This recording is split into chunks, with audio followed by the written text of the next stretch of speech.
Bismillahirrahmanirrahim. Assalamualaikum warahmatullahi wabarakatuh.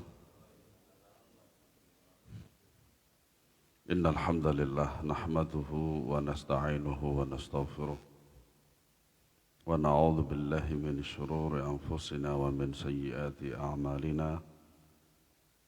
Man yahdihillahu fala mudilla lahu wa man yudlil fala hadiya lahu. Asyhadu an la ilaha illallah wahdahu la syarika lahu wa asyhadu anna Muhammadan abduhu wa rasuluh. Ya ayyuhalladzina amanu taqullaha haqqa tuqatih wa la tamutunna illa wa antum muslimun. Allahumma salli wa sallim wa barik ala nabiyyina Muhammadin wa ala alihi wa ashabihi ajma'in. Ma'asyiral muslimin azanallahu wa yakum, melanjutkan pembahasan yang ketiga halaman 31, yaitu tentang karakteristik agama Islam.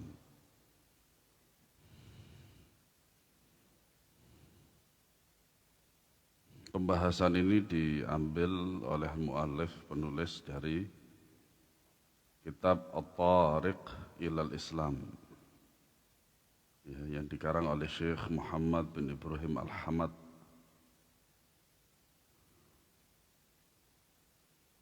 Cetakan yang kedua dari Ibnu Khuzaimah tahun 1427. Di antara karakteristik yang mengokohkan kelebihan Islam dan membuat umat Islam sangat membutuhkan agama Islam adalah sebagai berikut. Yang pertama, agama Islam datang dari sisi Allah Subhanahu wa ta'ala. Dan sesungguhnya Allah lebih mengetahui apa yang menjadi maslahat kebaikan bagi hamba-hambanya. Makanya agama Islam ini adalah agama yang indah dan sempurna. Karena agama Islam ini datangnya dari Allah Subhanahu wa ta'ala yang maha sempurna. Berbeda dengan agama-agama yang datang dari manusia. Maka akan kita dapati banyak sekali kesalahan-kesalahan fatal, terutama masalah akidah dan manhaj. Makanya tidak ada yang bisa mengotak-atik agama Islam. Yang bisa mengotak-atik adalah Allah Subhanahu wa ta'ala, karena agama Islam ini datang dari Allah. Nah, adapun kebutuhan manusia terhadapnya banyak sekali, diantaranya untuk kemaslahatan mereka dalam beragama. Oleh karena Allah Subhanahu wa ta'ala berfirman, ala ya'lamu man khalaqa wa huwal latiful khabir.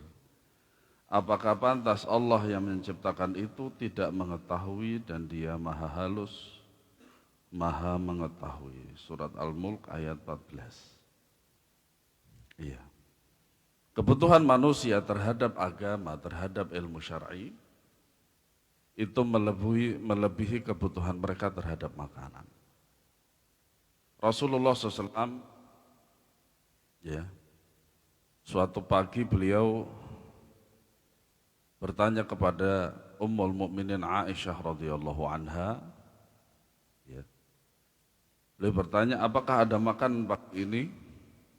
Kemudian beliau radhiyallahu anha menjawab tidak. Dan kemudian sallallahu alaihi wasallam menjawab, kalau begitu kita puasa.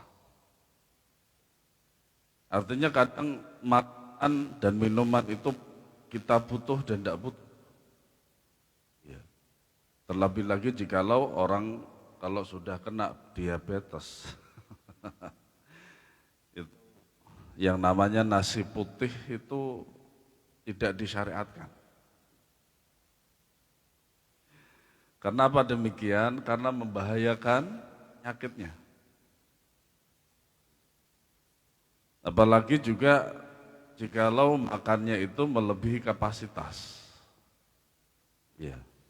Yang seharusnya untuk pagi itu sedikit 5 sendok misalkan.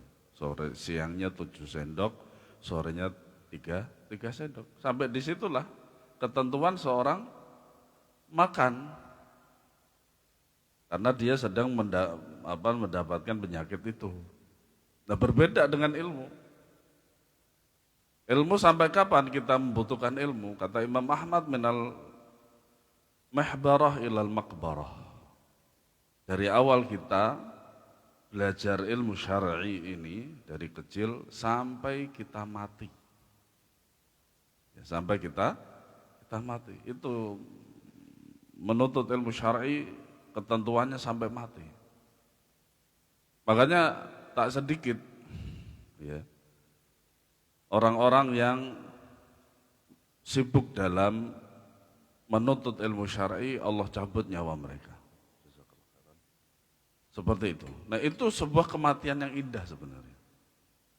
Kenapa demikian? Karena dia mati dalam keadaan mulia menuntut ilmu syar'i. Nah, maka para jamaah sekalian, Islam ini datang dari Allah Subhanahu wa taala. Apapun yang kita butuhkan di dalam Islam ini sudah disebutkan semuanya, sudah dijelaskan semuanya. Kemudian yang kedua, Islam menjelaskan awal kejadian manusia dan akhir kehidupannya serta tujuan ia diciptakan. Allah Subhanahu wa taala berfirman, Ya ayyuhan nasu taqu rabbakumul ladzi khalaqakum min nafsin wahidah wa khalaqa minha zawjaha wa batha minhuma rijalan katsiran wa nisaa.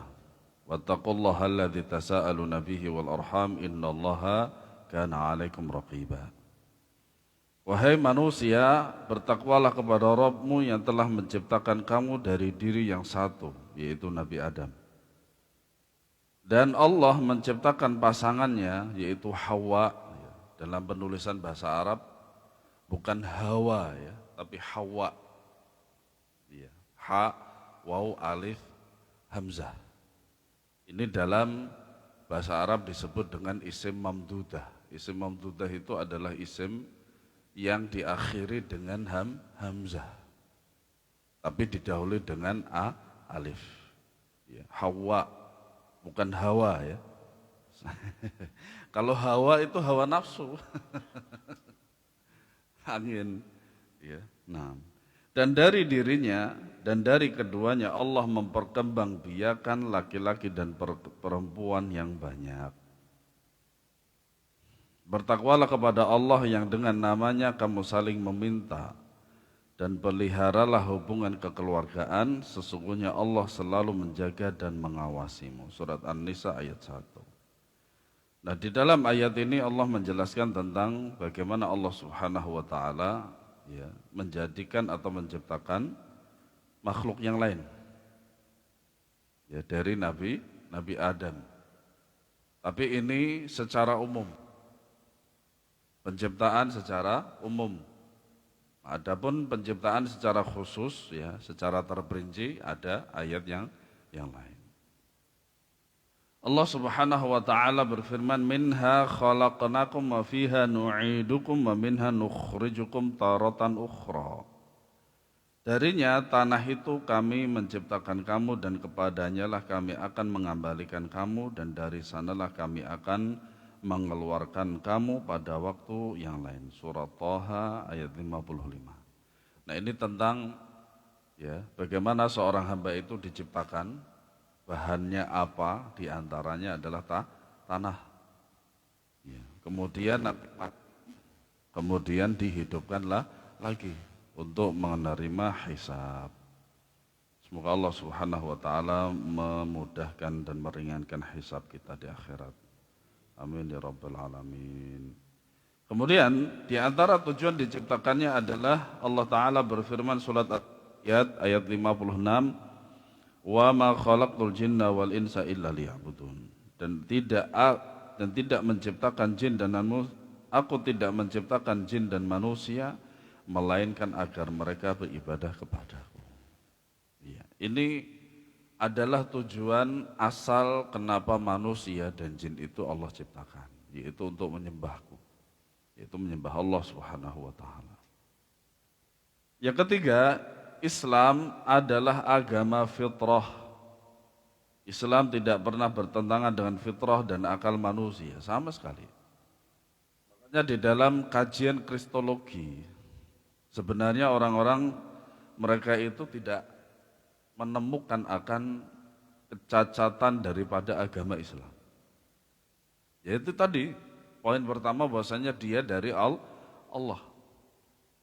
Indah dan sempurna. Kenapa demikian? Karena datang dari yang maha sempurna. Allah Subhanahu wa ta'ala. Makanya kalau mereka ingin mendapati kesalahan di dalam Islam, nggak akan mendapatkan. Ya. Allah yang menurunkan agama Islam yang datang dari Allah Subhanahu wa ta'ala, dan Allah lah yang menjaganya. Tidak ada yang lain. Adapun seorang dai Ahlussunnah wal Jamaah, mereka akan tumbang satu persatu. Seraya membawa ilmu yang Allah berikan kepadanya. Tapi agama Islam ini sudah dijaga oleh Allah Subhanahu wa ta'ala sampai yaumul qiyamah. Ya. Allah Ta'ala berfirman, "Fa'aqim wajhaka lid-dini hanifa fitratallahi allati fataran nasa 'alaiha la tabdila li khalqillahi dzalika ad-dinul qayyim walakinna aktsaran nasi la ya'lamun." Maka hadapkanlah wajahmu dengan lurus kepada agama Islam, mantapkanlah keislamanmu dengan mempelajari ajaran-ajaran agama Islam, ilmu-ilmu Islam. Ya. Makanya ada istilah Islam KTP. Ya Islamnya di KTP. Sesuai fitrah Allah disebabkan dia telah menciptakan manusia menurut fitrah itu. Tidak ada perubahan pada fitrah Allah. Itulah agama yang lurus tetapi kebanyakan manusia tidak mengetahui. Surat Ar-Rum ayat 30. Ya. Islam memperhatikan akal. Ya, sebelum ini mungkin kita sering mendapatkan sebuah hadis Nabi SAW bahwasanya Islam itu adalah agama fitrah. Mana dalilnya? Kullu mauludin yuladu alal fitrah. Setiap anak itu dilahirkan di atas fitrah, yaitu agama Islam. Agama Islam itu agama fitrah. Di dalam hadis ini tidak disebutkan fitrah itu Islam, tidak. Karena pada dasarnya Islam itu adalah fitrah, tidak perlu disebutkan. Sehingga yang bukan agama Islam itu bukan agama fitrah. Nyatanya Nabi SAW bersabda seterusnya, illa abawahu ayyuhawidanihi au yunassiranihi au yumajjisanihi. Kecuali kedua orang tuanya lah yang menjadikan dia Majusi, Nasrani, Yahudi. Berarti Islam itu agama fitrah. Itu dalil yang sangat jelas sekali. Dalil yang sangat jelas sekali bahwasanya agama Islam itu agama fitrah. Makanya jikalau fitrahnya masih sehat dan akal sehatnya juga, maka akan cocok dengan dia. Dan tidak akan mendapat cacatan atau ketan di dalam agama Islam. Sama sekali tidak ada. Islam memperhatikan akal dan mengajaknya berpikir, mencela kebodohan dan taklid buta. Nah, bagaimana cara menempatkan akal itu? Tempatkan akal itu di bawah dalil. Ya, seperti yang pernah ramai di Indonesia perkataan seorang musisi legendaris. Katakan bahwasanya apa? Yang mengatakan bahwasanya Isbal itu mana mungkin bisa menjerumuskan seseorang ke dalam neraka. Pakai akal dong sayang, gitu katanya. Ya, biasa pacaran ya kayak gitu jadinya. Rentengannya banyak banget. Iya. Ya kalau musisi berbicara masalah agama jadinya seperti ini. Tidak di atas ilmu. Ya, tidak di atas ilmu. Para jamaah sekalian, betapa banyak syariat Islam itu yang bertentangan dengan akal. Kita buktikan. Kentut. Kenapa justru kalau ketika kita sholat, kita kentut kemudian sholatnya batal, kemudian kita berwudu. Kok bukan tempat keluarnya kentut itu yang nggak diapa-apain malah. Ya, tersentuh aja enggak, tapi dengan berwudu. Nah ini kan sudah nggak masuk akal. Satu, banyak sekali. Terutama masalah keimanan, makanya ada ayat-ayat khabariyah dan ada hadis-hadis khabariyah. Ayat-ayat khabariyah itu banyak sekali, di antaranya misalkan tentang timbangan, mizan. Ya, itu tidak masuk akal kalau kita timbang dengan akal. Masa timbangan di sana sama dengan di sini? Oh, tidak sama. Nah, itulah perkataan situ, pertanyaan semacam itu akan menyesatkan manusia. Akan menyesatkan. Banyak sekali seperti itu. Nah, maka yang namanya akal itu di bawah dalil. Sebagaimana perkataan Imam Syafi'i, "Inna lil aqli haddan kama anna lil basar haddan." Akal itu mempunyai keterbatasan. Sebagaimana yang namanya penglihatan itu juga mempunyai keterbatasan. Karena dia makhluk. Agama Islam ini maksum dari Allah Subhanahu wa ta'ala. Dan Allah tidak bisa diakal. Apalagi diakal-akalin. Wa makaru wa makarullah wallahu khairul makirin. Mereka itu membuat makar kepada Allah. Dan Allah membalikkan makar itu. Dan Allah sebaik-baik makar. Makanya ajaran-ajaran yang berdasarkan atas akal itu semuanya goncang. Semuanya goncang. Ya. Makanya ada seorang pentolan dari sebuah madhab, manhaj, ya, kelompok yang tersesat, mereka mengatakan, kalian tidak akan faham dengan ajaran kami. Karena kalian bukan derajatnya. Kita katakan, alhamdulillah. Kami tidak mengetahui ajaran kan lebih baik karena kami lebih mengetahui ajaran Nabi. Itu jawabannya. Makanya kadang orang yang mengatakan sesuatu dengan akal itu juga mudah untuk dipatahkan. Dengan akal juga. Allah Ta'ala berfirman, "Qul hal yastawil ladzina ya'lamuna wal ladzina la ya'lamun." Katakanlah apakah sama orang-orang yang mengetahui dengan orang-orang yang tidak mengetahui. Surat Az-Zumar ayat 9. Ya. Makanya orang yang tidak mengetahui hukumnya berbeda dengan orang yang mengetahui. Secara syariat mereka berdua hukumnya berbeda. Allah Subhanahu wa ta'ala juga berfirman, "Inna fi khalqis samawati wal ardi wa ikhtilafil laili wan nahari la ayatin liulil albab. Alladzina yadhkuruna Allaha qiyaman wa qu'udan wa 'ala junubihim wa yatafakkaruna fi khalqis samawati wal ardi rabbana ma khalaqta hadza batilan subhanaka faqina 'adzabannar." Sesungguhnya dalam penciptaan langit dan bumi dan pergantian malam dan siang terdapat tanda-tanda kebesaran Allah bagi yang berakal.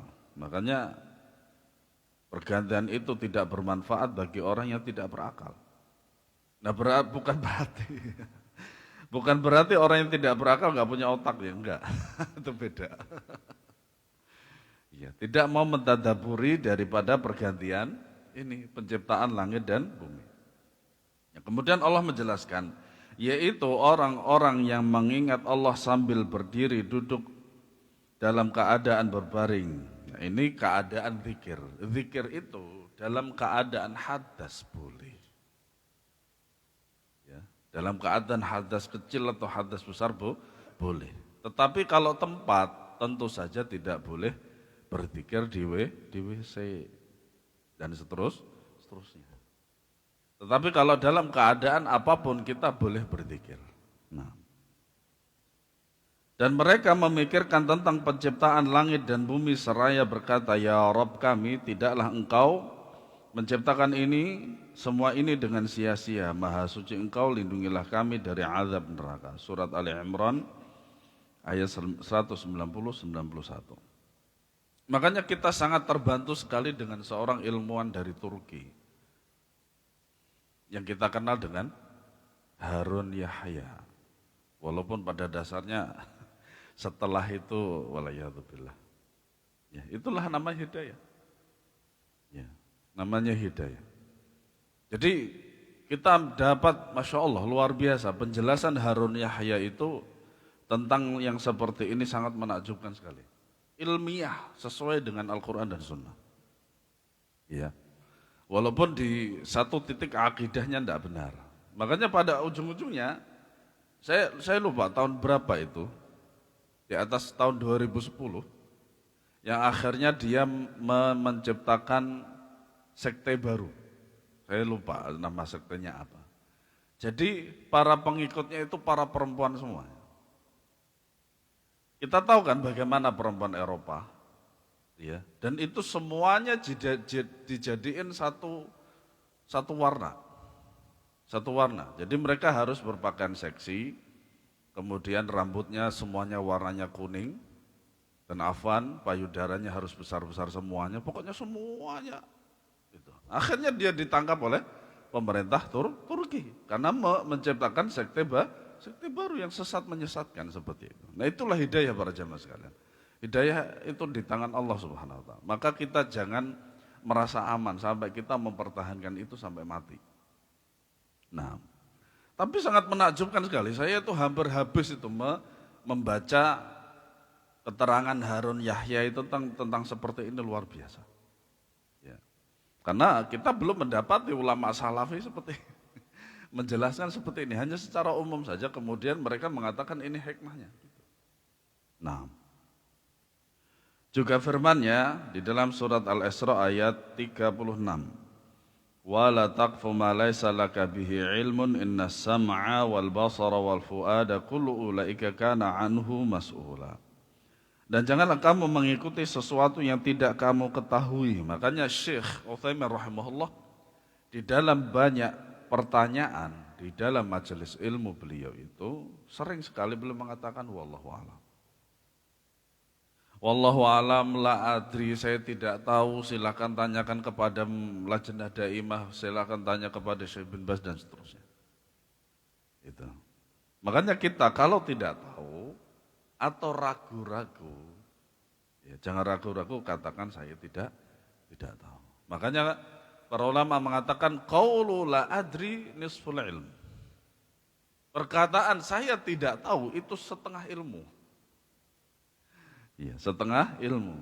Dan daripada apa berfatwa tanpa ilmu yang nantinya apa akan bertanggung jawab besar terhadap fatwa tersebut. Terlebih lagi jikalau fatwa tersebut salah. Iya.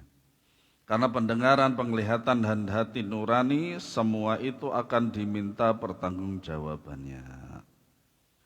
Nah, Islam meliputi akidah dan syariat, keyakinan dan pedoman hidup.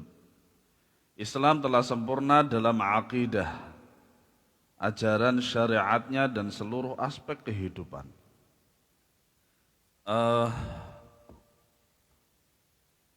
Beberapa kali saya membaca keterangan dari Facebooknya Syekh Ali Hasan Al-Halabi rahimahullah ta'ala. Jadi dalam tulisan itu ada salah seorang Perdana Menteri, dia itu saya lupa pada zamannya siapa, bukan Kennedy, bukan. Nah, Perdana Menteri itu berkunjung ke Saudi Arabia. Berkunjung di sana dalam beberapa hari dan keliling Saudi Arabia pada tempat-tempat yang harus disinggahi. Ya, dalam rangka adalah untuk kerjasama. Nah, kemudian pada akhir daripada kunjungan dia itu bertemu dengan Raja Abdul Aziz. Ya, berarti Raja Abdul Aziz. Nah, kemudian si Perdana Menteri Amerika ini berkata, saya melihat sangat sedikit kejahatan yang ada di negaramu. Ya. Kira-kira apa yang menjadi pedomanmu? Kemudian Raja Abdul Aziz rahimahullah ta'ala mengambil Al-Quran, kemudian inilah pedoman kami. Ya, pedoman kami, yaitu Al-Quran. Hadza dusturuna fi biladina, kata beliau. Masya Allah. Ya. Makanya ada juga kitab satu mazhab itu, kalau tidak salah mazhab Maliki, yang waktu itu dijadikan sebagai pedoman untuk sebuah negara atau negeri. Kalau tidak salah Andalusia, wallahu alam. Setelah dikuasai oleh orang-orang kafir itu. Nah itulah para jamaah sekalian. Dua contoh tersebut menjadi contoh yang sangat konkret bahwasanya di dalam Al-Quran, di dalam Islam semuanya ada solusinya. Kenapa kita tidak mendapati solusi? Ya kita tidak kenal dengan Islam kita sendiri. Kita tidak dekat dengan ilmu. Makanya Islam itu penuh dengan ilmu. Al-ilmu qabl qawli wal amal. Ini kita jelas sekali seperti itu. Ya. Kemudian yang keempat, Islam adalah ilmu syar'i. Menuntut ilmu syar'i adalah kewajiban bagi setiap muslim dan muslimah.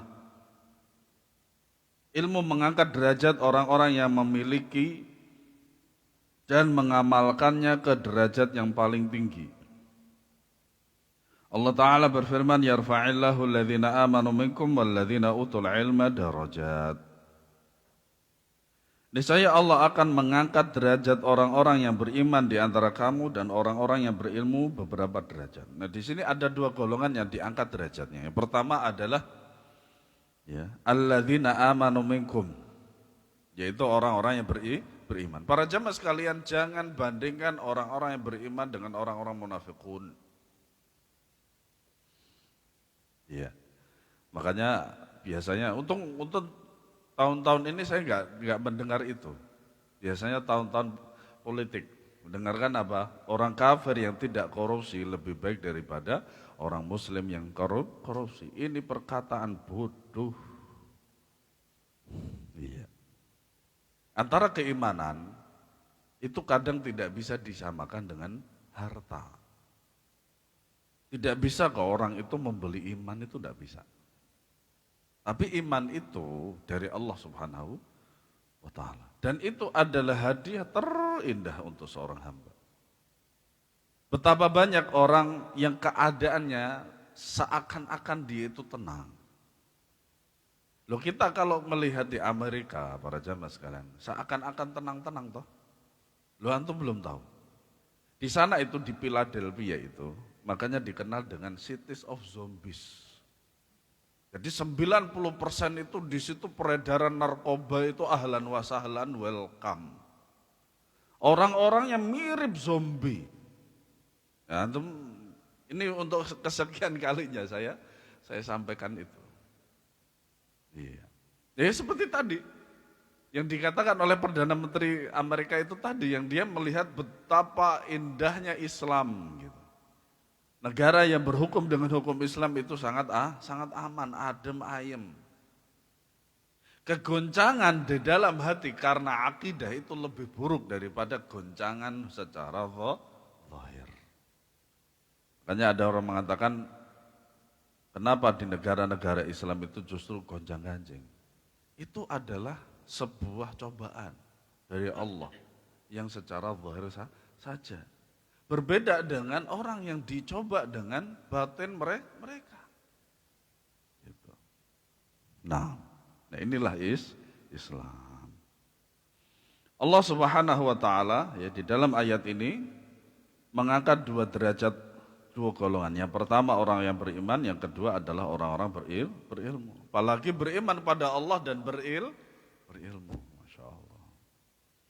Kemudian yang kelima, Allah Subhanahu wa Ta'ala menjamin kebahagiaan, kemuliaan dan kemenangan bagi orang yang berpegang teguh kepada Islam dan menerapkannya dalam kehidupan, baik bagi perorangan maupun masyarakat. Allah Ta'ala berfirman, wa'adallahu alladhina amanu minkum wa 'amilus salihati la yastakhlifannahum fil ardh kama istakhlafa alladhina min qablihim wa la yumakkinanna lahum dinahum alladhi irtada wa lahum wa la yubaddilannahum min ba'di khawfihim amna ya'budunani la yusyrikuna bi syai'a wa man kafara ba'da dhalika fa ulaika humul fasiqun. Dan Allah telah menjanjikan kepada orang-orang yang beriman di antaramu dan mengerjakan amal-amal saleh, dan Allah Subhanahu wa Ta'ala tidak mengingkari janjinya. bahwa dia sungguh-sungguh akan menjadikan mereka berkuasa di bumi. Dzulqarnain di antaranya. Sebagaimana dia menjadikan orang-orang sebelum mereka berkuasa dan sungguh dia akan meneguhkan bagi mereka agama yang telah diridhoinya untuk mereka dan dia benar-benar akan merubah keadaan mereka setelah mereka berada dalam ketakutan menjadi aman sentosa.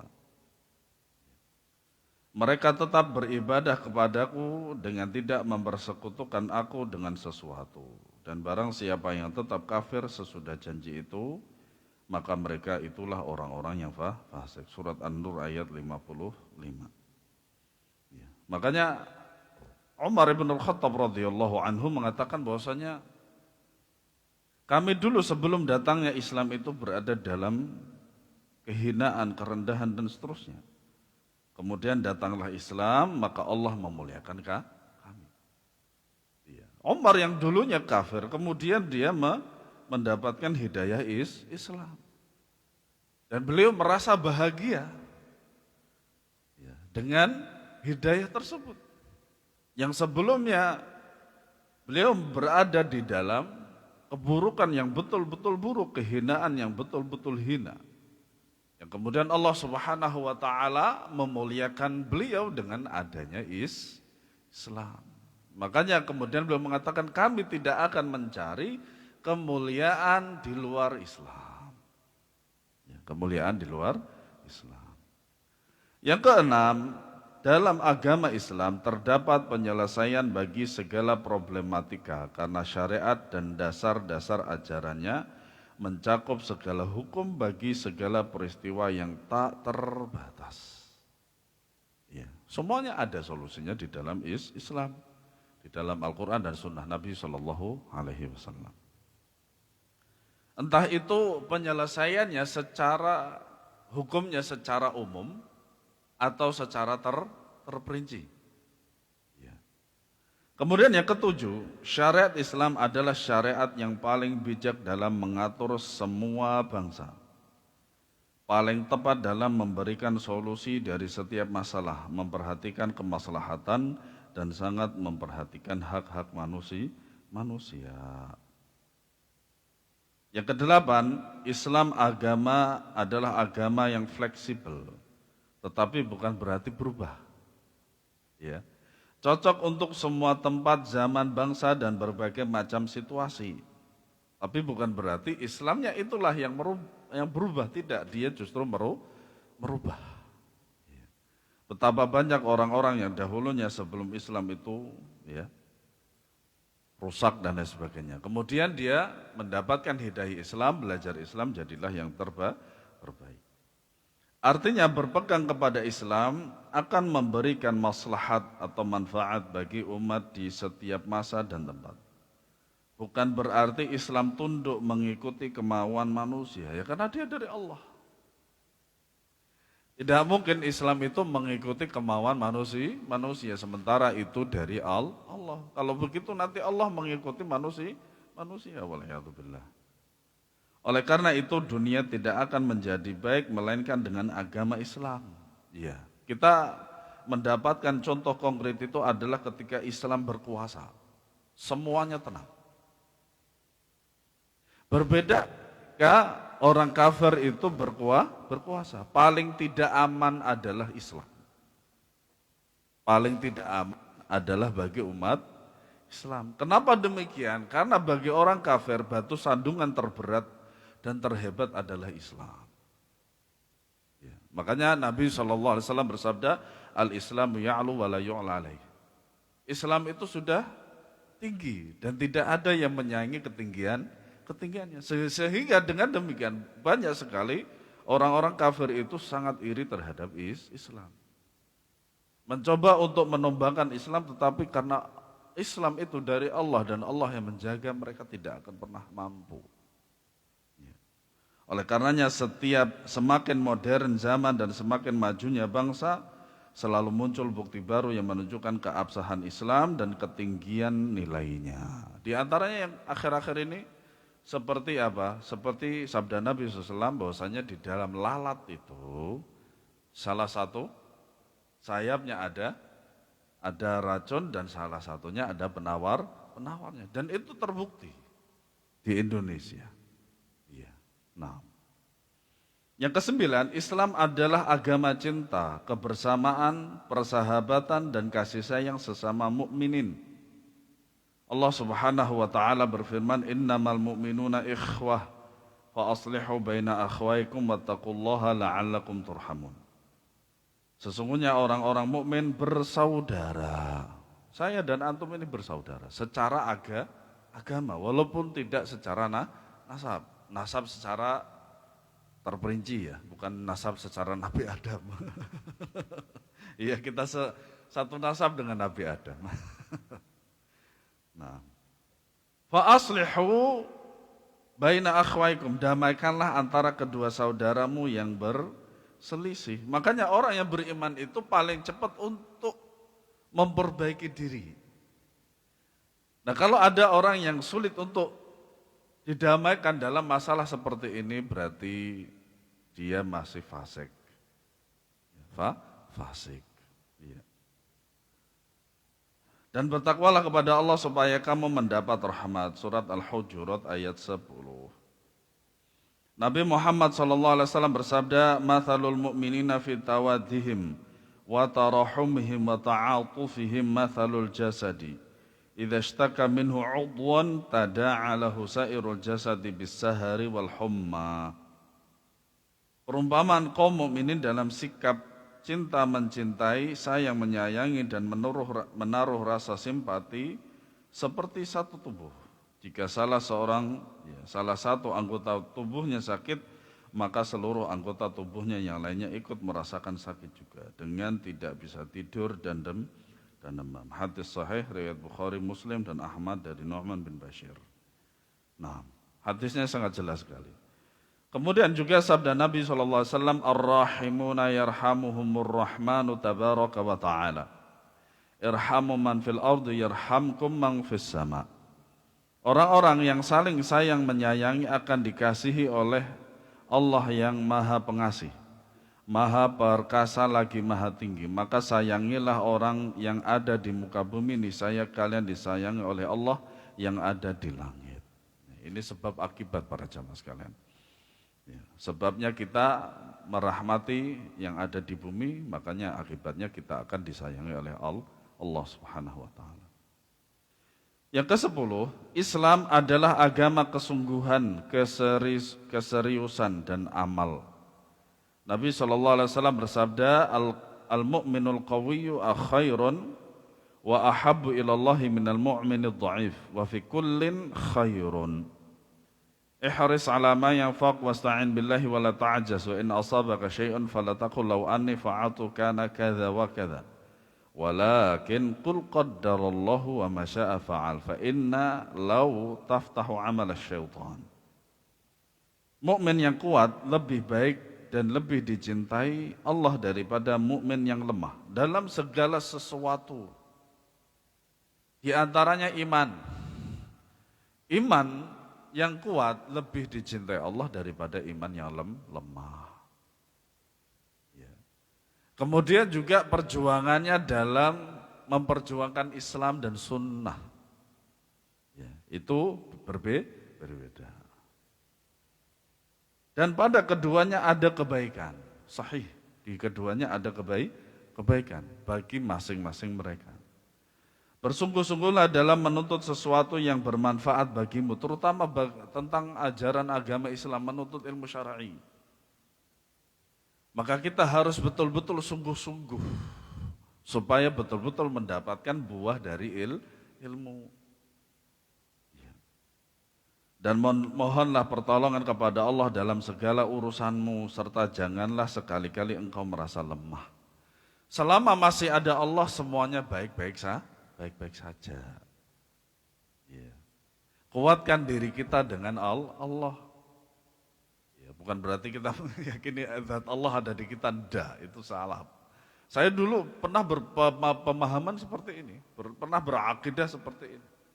Bahkan pernah pengen juga gitu. Jadi mengikuti Siti Jenar.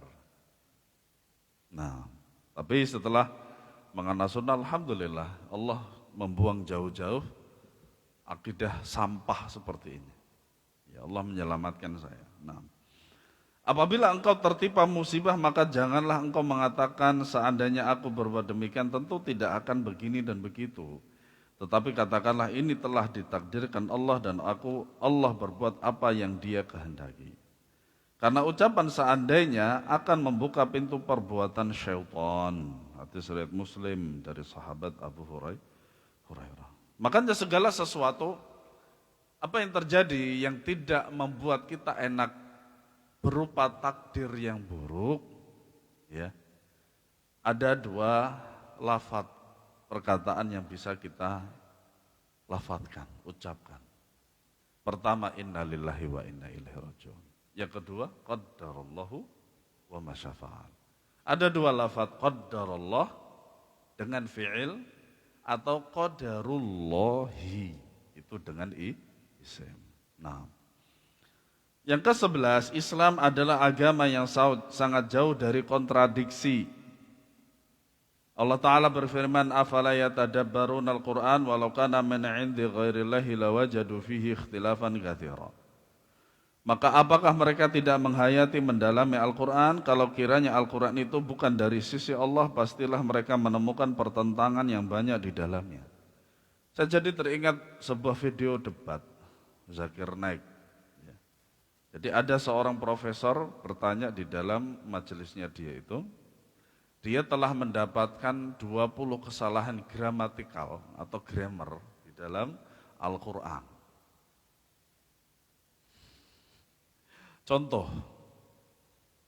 min, kalau setelahnya ada isim atau huruf, itu harus kasroh.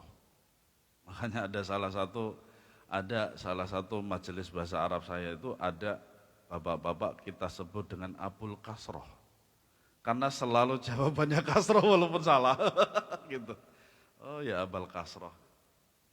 Nah ternyata di dalam Al-Quran itu ada. Contohnya min qablu. Kalau secara nahwu harusnya min qablikum. Ya ayuhan nasu taqullaha min qablikum la'allakum ya ayyuhalladzina amanu kutiba alaikumus syamu kama kutiba alal ladzina min qablikum. Nah ternyata di dalam Al-Quran itu ada min qablu wa min ba'du. Ini secara gramatikal itu kita salah itu. Tetapi ada grammar yang lain yang tidak kita ketahui dari grammar itu. Kenapa kok bisa dhammah? Padahal sebelumnya adalah min yang mengkasrohkan daripada isim. Itu satu. Yang kedua, ada secara tulisan dan secara lafaz diucapkan, dia tetap sama. Tapi sebelumnya ada huruf kasroh. Contohnya, fi hadzal masjidi, yaitu kata hadza. Hadza ini di dalam bahasa Arab disebut dengan isim isyarah. Mabniun ala sukun. Dia mabni di atas sukun. Selama-lamanya sukun dia. Makanya kadang saya mengatakan, kecuali kalau antum mau membuat kaidah baru, kita bantah. Gitu. Hadza dimanapun dia berada, di awal kalimat, di tengah kalimat, di akhir kalimat, walaupun kalimatnya banyak banget, tetap dia hadza. Dan dia tetap dilafadzkan dengan hadza. Padahal sebelumnya ada kata fi. Maka setelah fi seharusnya fil masjidi seperti itu, tapi hadza ini tidak. Nah inilah yang disebut dengan i'rabul mahalli. Ya, jenengan yang mengikuti nahwadih di hari Ahad pasti sudah sampai di situ i'rabul mahalli. Inilah i'rabul mahalli. Bagaimana cara meng'irabnya? Hadza ismu isyaratin mabniun ala sukunin fi mahalli kasrin. Pada keadaan kasroh. Kenapa demikian? Karena yang mendahulinya adalah huruf kasroh atau huruf jar. Atau fi mahalli jarrin, seperti itu. Nah ternyata dibantah oleh Zakir Naik. Ya, karena orang-orang India itu bahasa Arab mereka juga hebat. Gitu. Nah inilah yang mereka tidak ketahui, kalau sekiranya di dalam Islam itu penuh kontradiksi, ya bukan Islam. Berarti Allah tidak sempurna. Wal'iyadzubillah. Nabi Muhammad SAW bersabda, enggak nih, 12, Islam itu sangat jelas dan sangat mudah, tidak sulit, dan Islam mudah difahami oleh setiap orang. Mudah, sangat mudah sekali. Allah mengatakan demikian. Dan Nabi SAW bersabda, ad-dinu inna dina yusrun. Sesungguhnya agama Islam ini adalah mudah. Ya, tetapi dengan satu syarat, mengetahui ilmunya. Kenapa orang sulit mengamalkan Islam? Ya karena mereka nggak tahu ilmunya. Ya. Kemudian yang ke-13, Islam mengajak kepada akhlak mulia dan amal saleh. Allah Subhanahu wa taala berfirman, "Khudzil 'afwa wa'mur bil 'urfi wa'rid 'anil jahilin." Jadilah pemaaf dan suruhlah orang mengerjakan yang ma'ruf serta berpalinglah dari orang-orang yang bodoh. Allah Subhanahu wa taala berfirman, "Idfa' billati hiya ahsan fa idza alladhi bainaka wa bainahu 'adawatun ka'annahu waliyyun hamim." Tolaklah kejahatan itu dengan cara lebih baik sehingga orang yang di antaramu dan di antara dia ada permusuhan, ya seolah-olah menjadi teman yang sangat setia. Di antara ciri orang beriman pada Allah itu mudah untuk didamaikan. Ya. Kenapa demikian? Karena ketentuan-ketentuan syariat. Ya. Dia lebih mentaati ketentuan syariat daripada ketentuan hawa nafsunya. Secara hawa nafsu para jamaah, orang kalau sudah dikuasai oleh hawa nafsu, dia pengennya berantem aja. Dia pengennya bermusuhan aja sama tangganya, sesama kaum muslimin. Tetapi tuntunan syariat justru lebih dominan merubah dia, dan dia lebih mentaati daripada syariat. Nah, itulah yang sebenar-benar kaum muslimin.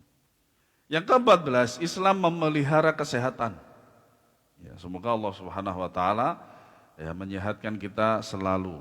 Ya, makanya Syekh Al-Albani rahimahullah selalu berdoa, Allahumma afini fi badani, Allahumma afini fi basari. Kalau antum mungkin membaca Adhkarus sabah wal masa ada hadis itu, doa itu ada. Iya, doa itu ada. Iya. Makanya beliau sampai umur sekian puluh tahun seger bugar. Dalam artian tidak mudah sakit. Bahkan ketika kajian pun juga beliau suaranya lantang seperti saya seperti ini. Iya. Banyak sekali dalil dari Al-Quran dan Sunnah tentang pemeliharaan kesehatan. Allah Ta'ala berfirman, wa kulu washrabu wa la tusrifu. Makan dan minumlah tetapi jangan berlebihan. Ya kecuali bagi para kuli yang butuh asupan makan banyak tidak masalah. Makanya ketika saya di Saudi itu kan dekat dengan pembangunan kayak penginapan, hotel dan sebagainya. Mereka itu kalau nggak makan daging para jamaah, nggak kuat mereka. Terlebih lagi jikalau pas musim panas. Makanya kalau mungkin atau pernah umroh itu, kalau di kita satu porsi nampan di Saudi itu, kalau antum biasanya kan untuk 2 orang, ya toh? Kalau bagi mereka 1 orang. 1 orang, apalagi ya ini berdasarkan pengalaman ya, bukan tendensi bukan. Orang India, kita kalau makan di sebuah restoran dengan samping orang India, mereka sudah habis, kita masih belum, mereka masih ngelirik punya kita loh. Karena mereka makannya banyak, jadi 1 nampan ini, ya, mahat gak? Lihat, nanti dilihat di, saya punya teman dai orang Nepal. Orang Nepal itu makan 2 kali ini. Dan bergunung. Setelah itu ngapain? Tidur. Subhanallah. Sampai saya marah. Abdullah, namanya kan Abdullah.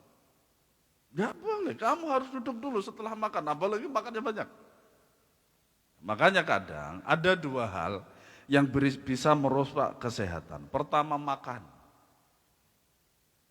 kedua pikiran, kedua pikiran. Iya. Nah, makanya jangan banyak pikiran dan jangan kebanyakan makan. Harus seimbang gitu. Ya nge-gym lah atau apa? Jalan-jalan gitu kan, atau lah lari-lari kecil gitu. Makanya kadang kita biasa mencari tempat yang enak untuk apa? Jogging dan lain sebagainya. Itu. Minimal bergerak. Makanya dikatakan al-harokah barokah. Gerak itu apa? Berkah. Al-mau as-sukutu maut. Diam itu mati. Para ulama mengatakan sederhana dalam makan dan minum merupakan faktor utama terpeliharanya kesehatan. Ya. Di antara isyarat pemeliharaan kesehatan, Islam mengharamkan makanan yang berbahaya apabila dikonsumsi oleh manusia. Ini secara zatnya. Ada yang Allah Subhanahu wa taala haramkan secara zatnya, ada juga yang cara memakannya. Allah Ta'ala berfirman, innama harrama alaikumul maitata waddama walahmal khinzir wa ma uhilla bihi li ghairillah. Sesungguhnya Allah hanya mengharamkan bagimu bangkai, darah, daging babi dan binatang yang ketika disembelih disebut nama selain Allah Subhanahu wa taala. Ini haram pertama secara zatnya, yang kedua secara cara mendapatkan. Secara zat adalah walah khinzir dan adam. Ini secara asal, secara hukum asal, secara zat. Nah, adapun al-maitah, ini kan kadang ada beberapa keadaan. Bangkai itu bisa jadi karena caranya yang halal tapi ditinggalkan. Misal, berburu.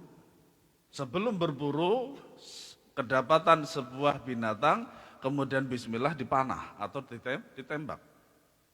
Ya, tetapi kadang hewan itu tidak langsung mati, tapi dia berkeliaran. Kita nggak bisa mencarinya.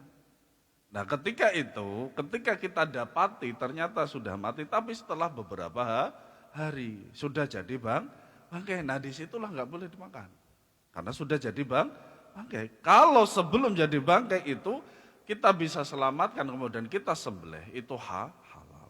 Toh kalau tidak disembelih juga halal. Nah, Allah Ta'ala berfirman tentang khamar, minuman keras. Nah, dulu Allah Subhanahu wa Ta'ala mengharamkan khamar itu tidak langsung, tapi bertahap sesuai dengan keimanan masyarakat ya waktu itu. Ya ayyuhalladzina amanu innamal khamra wal maisir wal ansab wal azlam rijsun min amali syaitan fajtanibuhu la'allakum tuflihun. Hai orang-orang yang beriman, sesungguhnya meminum khamar, berjudi, berkorban untuk berhala dan mengundi nasib dengan anak panah adalah perbuatan keji, termasuk perbuatan syaitan. Maka jauhilah perbuatan-perbuatan itu agar kamu mendapatkan keberuntungan. Surat Al-Maidah ayat 90. Khamar diharamkan karena di antara bahayanya adalah merusak akal, melemahkan jantung, merusak hati, dan berbagai penyakit lainnya. Tadi malam saya melihat sebuah video. Seorang dia mati karena overdosis khamar. Tidak itu saja, tapi dia matinya di hadapan laki-laki bukan mahramnya karena sedang joget. Antum bayangin kalau sekiranya kita mati dalam keadaan seperti ini para jamaah sekalian. Jelas di dalam kuburan itu tidak beruntung sama sekali. Wallahualam. Ya. Allah berfirman tentang madu yang berkhasiat menyembuhkan penyakit. Thumma kuli min kulli thamarati fasuliki subula rabbiki dhulula. Yakhruju min butuniha syarabun mukhtalifun alwanuhu fihi shifa'un linnas. Inna fi dhalika la ayatan liqaumin yatafakkarun. Kemudian makanlah dari tiap-tiap macam buah-buahan, lalu tempuhlah jalan Rabbmu yang telah dimudahkan bagimu. Dari perut lebah itu keluar minuman madu yang bermacam-macam warnanya. Makanya madu ada madu hitam, ada madu coklat, dan ada madu kuning. Putih juga ada. Alhamdulillah.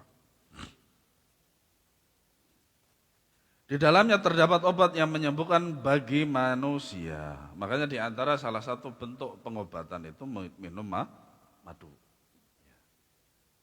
Kalau kita misalkan lemah, lemas dan lain sebagainya habis sakit, madu itu di antaranya. Iya. Nah, coba nanti Ramadan antum minum itu sama makan kurma. Sahurnya. Insya Allah antum kuat. Cobain aja. Cobain aja. Saya sudah sering mencoba itu. Nah, makanya orang yang dibekam biasanya dikasih dua itu. Satu madu, kedua kurma. Karena itu Masya Allah itu. Makanya Nabi SAW bersabda, la yaju'u ahlu baitin fihi tamron. Orang rumah itu tidak akan lapar selama di dalam rumahnya ada kurma. Satu aja cukup untuk menguatkan antum dalam satu hari itu. Iya, Masya Allah. Iya. Sesungguhnya pada demikian itu benar-benar terdapat tanda kebesaran bagi orang-orang yang berfikir. Surat An-Nahl ayat 69. Kemudian yang ke-15, Islam seiring dengan penemuan ilmiah, yaitu tadi. Ya, Nabi SAW bersabda bahwasanya di satu lalat itu satunya ada racun dan satunya ada penawarnya. Oleh karena itu tidak mungkin penemuan ilmiah yang benar bertentangan dengan nas-nas syariat Islam yang jelas. Demikianlah karakteristik Islam yang mengokohkan agama ini serta menunjukkan kemuliaannya. Semoga Allah Subhanahu wa taala mewafatkan kita di atas Islam dan sunnah. Amin ya rabbal alamin. Wa sallallahu ala nabiyyina Muhammadin wa ala alihi washabihi wasallam. Sallallahu ala Muhammad. Baik, ada pertanyaan?